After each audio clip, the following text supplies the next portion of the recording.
step was deliberate, even though it seemed very organic, especially in the process with the Sigero spiral, and how, I like what you were saying, almost like a pattern or a dance, my word, not yours, between group and individual and group and individual, and how in each case it kind of widened the understanding, which sort of gets and ties in a little bit to yes and with you.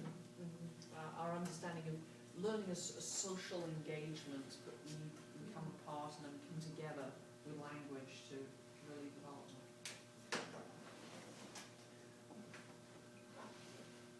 I'll give a report on what happened in my class. Yes. We were doing 4 short stories, and we had discussed 3. We did, I'll tell you the short stories. Sweat by Zora Neale Hurston, A Haunted House by Virginia Woolf, A Storm by Kate Chopin, and Greasy Lake by T.C. Boyle. So we started out discussing A Haunted House, because that's an atypical short story. And then we discussed Greasy Lake and Sweat. Then, I said, okay, fun. And I broke them in, they counted off, and we had 8 groups of about 5 each or something.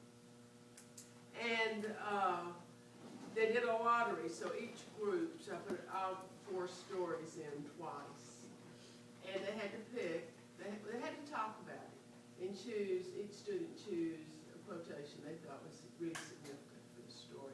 Then select one, and then work out their enactment without words. And that really got to them. We can't say anything? And I think they really loved it. They really got into it. After we did it, one student said to me, "This is the most fun I've ever had in this class." And something about bonding. She said, "I think we're really bonding." But when I noticed that the class, because we go into groups and they collaborate, but the laughter, there was just real communal laughter. So I think there was a real communal moment shared for that class. And I think as a result, this class is probably going to work together stronger as the semester goes on. So thank you. Thank you. What you said about laughter is really Building a interesting. prototype so fast and exploring with it is a success. I mean, I was just thinking yesterday, because I kept coming and going, I didn't participate in the Santa Barbara native practice of street performance. And yet, I saw the laughter. It's that physicality, I think, that you added that sort of really breaks down the last barrier in a group. And I'm wondering if that's, the nonverbal, the necessity to go to the nonverbal, that changes the intimacy of what you're doing somehow. Yeah.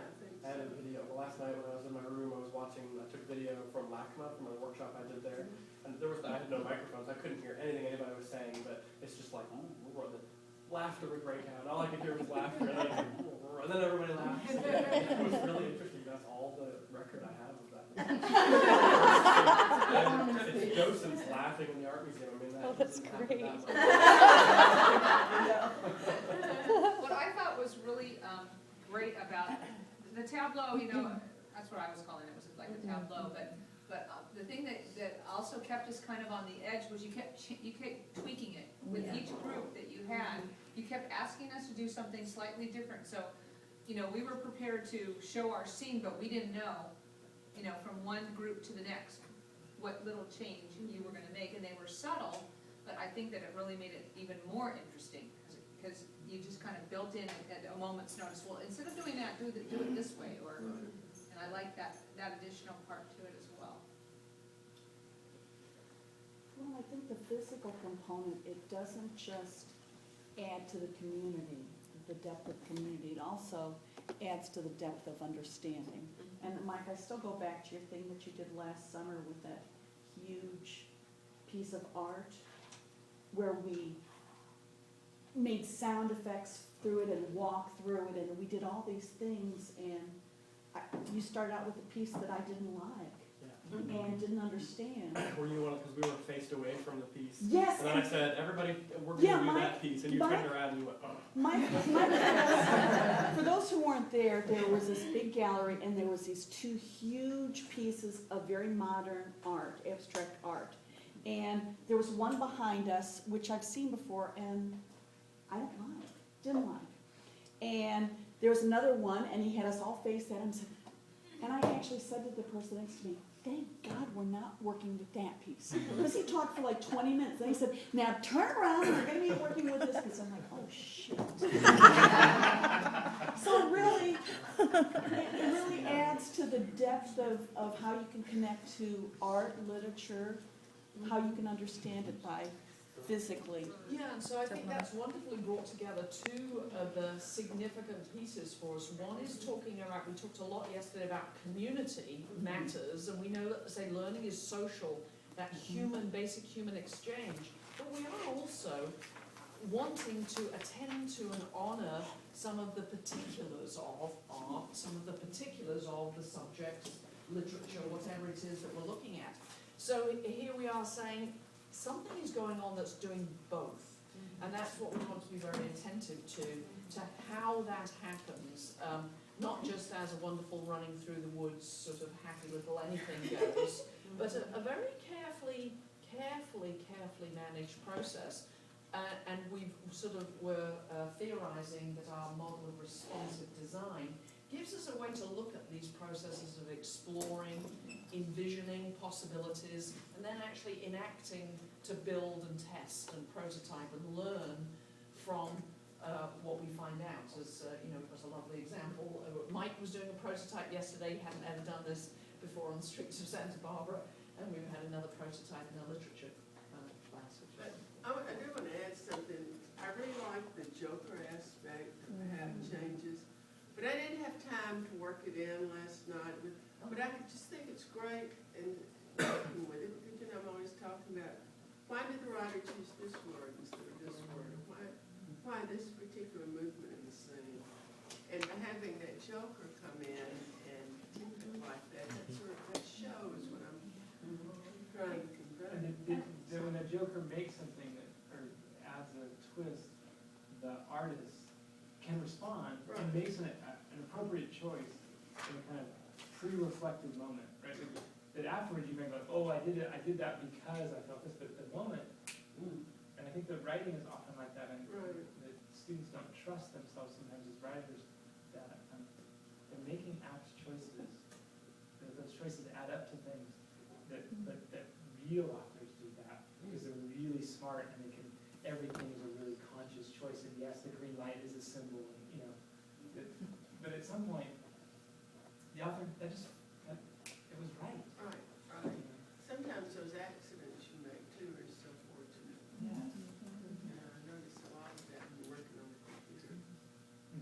Do you have something you wanted to add, Nicole? I have a couple quick things. One, what I love about the idea of Joker, Judy used the word tweak. And kind of, for the Joker, but it tweaked it, right?